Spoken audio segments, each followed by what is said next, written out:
আসসালামু আলাইকুম, সবাই কেমন আছেন? আমি সোনিয়া আফরিন চলে এসেছি নতুন একটি ভিডিও নিয়ে। আজকে আমি আপনাদের সাথে শেয়ার করব ফ্রাইড রাইসের রেসিপি।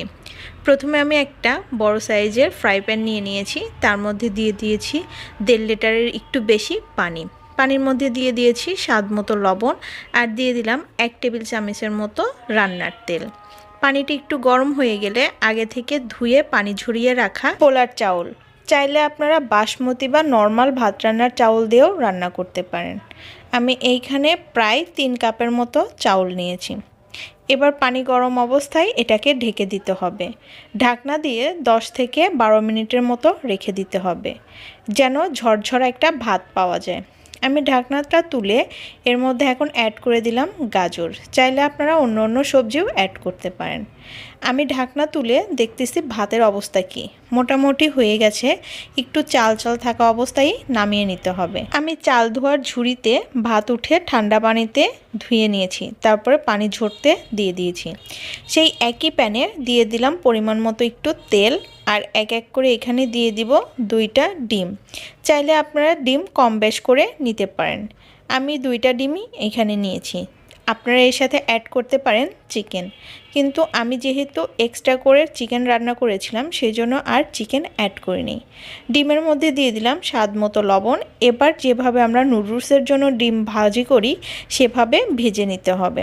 নেড়ে চেড়ে ডিমের একটা ঝুরা তৈরি করতে হবে। এখন একটা পাত্রে আমি এটাকে তুলে নিলাম, আর একটু তেল অ্যাড করে এটার মধ্যে এখন দিয়ে দিব আমি প্রায় 1 চা চামচের মতো পেঁয়াজ কুচি, যেটাকে আমি একেবারে কুচি করে নিয়েছি। দিয়ে দিয়েছি একইভাবে রসুন এবং আদা কুচি। একটু নেড়েচেড়ে এটাকে কালারফুল করে ভেজে নিতে হবে। বেশি ভাজা যাবে না, তাহলে পুড়ে যাবে। হালকা ভাজা অবস্থাতে এটার মধ্যে অ্যাড করে দিতে হবে একটু বড় সাইজের পেঁয়াজ। আমি এবার এটার সাথে আরেকটু অ্যাড করে দিব কাঁচামরিচ। কাঁচামরিচটা আমি ফালি করে দিয়েছি, অর্থাৎ একটা কাঁচামরিচকে আমি 3টা টুকরা করেছি। এবার এটাকে একটু নেড়ে চেড়ে নেব। চুলার আঁচটা এ পর্যায়ে একেবারে লো রাখতে হবে।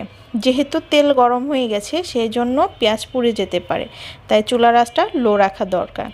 দিয়ে দিয়েছি এখানে চিংড়ি মাছ, তার মধ্যে দিয়ে দিয়েছি স্বাদ মতো লবণ এবং 1 চা চামচের মতো গোলমরিচের গুঁড়া।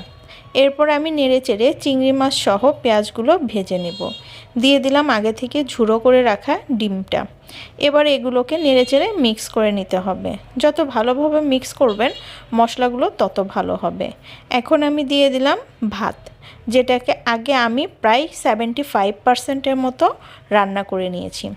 আপনারা এইখানে চেষ্টা করবেন বড় চালের ভাত দিয়ে। আমি যেহেতু রেস্টুরেন্ট স্টাইলে রান্নার চেষ্টা করেছি সেই জন্য পোলার চাউল নিয়েছি।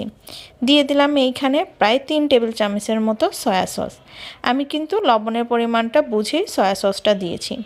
এবার ভালোভাবে নেড়েচেড়ে মিক্স করে নিতে হবে। দেখেন আমার ভাত রান্নাটা একটু বেশি হয়ে গিয়েছিল, সেই জন্য একটু দলা দলা হয়ে গেছে। আপনারা একটু কম রান্না করে এখানে অ্যাড করবেন, চাল চাল অবস্থায় অ্যাড করলেই ভালো হবে। মোটামুটি রান্না শেষ। আমি পরিবেশনের জন্য উপর দিয়ে দিয়েছি ধনিয়া পাতা। আপনারা চাইলে এখানে ক্যাপসিকাম অ্যাড করতে পারেন, আবার বাঁধাকপিও দিতে পারেন, এটা যার যার ইচ্ছা। আমি এখন এটাকে ঢেকে রেখে দিব, খাওয়ার সময় এটাকে সার্ভ করব। আজকের মতো বিদায় নিচ্ছি, দেখা হবে নতুন কোনো ভিডিওতে। আল্লাহ হাফেজ।